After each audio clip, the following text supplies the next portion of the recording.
સાબરકાંઠા જિલ્લાના હિંમતનગરના હડિયોલ ગામ પાસે વિશ્વ ઉમિયાધામ દ્વારા ક્રિકેટ લીગનું આયોજન કરવામાં આવ્યું છે.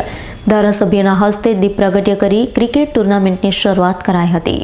જગતજનનીમાં ઉમિયાની આસ્થાને વિશ્વભરમાં ઉજાગર કરવાના સંકલ્પ સાથે વિશ્વ ઉમિયાધામ જાસપુર અમદાવાદ મુકામે 100 વીઘા જમીનમાં 2000 કરોડના સામાજિક નિધિ સહયોગથી વિશ્વની 9મી અજાયબી સમા વિશ્વના ઊંચામાં ઊંચા મંદિરનું નિર્માણ કાર્ય હાલમાં ચાલુ છે.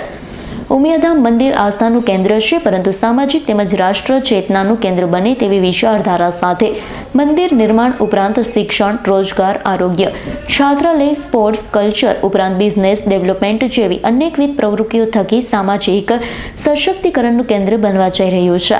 વિશ્વ ઉમિયાધામની યુવા શક્તિ અર્થાત યુવા સંગઠન દ્વારા ગુજરાતભરના યુવાનોને સંગઠિત કરી આધ્યાત્મિક ચેતનાથી રાષ્ટ્ર ચેતના અભિયાનમાં જોડાવાના ઉમદા હેતુસર નાઇટ ક્રિકેટ ટુર્નામેન્ટનું ભવ્ય આયોજન કરવામાં આવ્યું છે.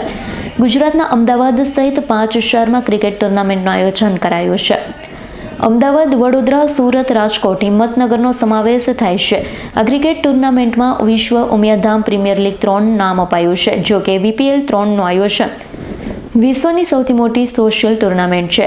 આજથી પ્રારંભ થઈ રહ્યો છે. દરેક સેન્ટર 64 એમ કુલ 320થી વધુ ટીમ VPL 3માં રમશે. VPL 3 ક્રિકેટ ટુર્નામેન્ટમાં અંદાજિત 4800 ખેલાડીઓ ભાગ લેશે. વિશેષ રૂપે VPL 3ની ફાઇનલ મેચ દુબઈમાં રમાશે, જ્યારે વિજેતા ટીમને 5 લાખની કેશ પ્રાઇઝ પણ એનાયત થશે.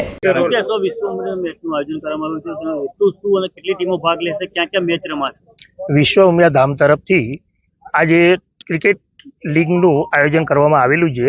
તેની અંદર 5 ઝોનનું અંદર આયોજન કરવામાં આવેલું છે. એમાં ઉત્તર ઝોનની અંદર હિંમતનગર છે, રાજકોટ છે, અમદાવાદ છે, સુરત છે અને બરોડા છે. દરેક સેન્ટરોની ઉપર 64 ટીમો એની અંદર ભાગ લઈ રહી છે. ટોટલ આપણે વાત કરીએ તો 4800 ખેલાડીઓ આની અંદર ભાગ લઈ રહ્યા છે. આ ટુર્નામેન્ટનો મુખ્ય હેતુ એ છે કે આ ટુર્નામેન્ટ દ્વારા સંસ્થાની અંદર યુવાનો જોડાય અને સંસ્થાની વિચારધારા એમના સુધી પહોંચી શકે અને સંસ્થાની અંદર એ જોડાઈ અને સંસ્થાની સાથે જોડાયા પછી દેશની અને સમાજની સેવા યુવાનો કરી શકે એના માટેનું આયોજન આખું છે. રાજવીરસિંહ રાઠોડનો રિપોર્ટ, S9 ન્યૂઝ, સાબરકાંઠા. અમારી તમામ માહિતીથી અપડેટ રહેવા માટે જોડાયેલા રહો S9 ન્યૂઝ સાથે.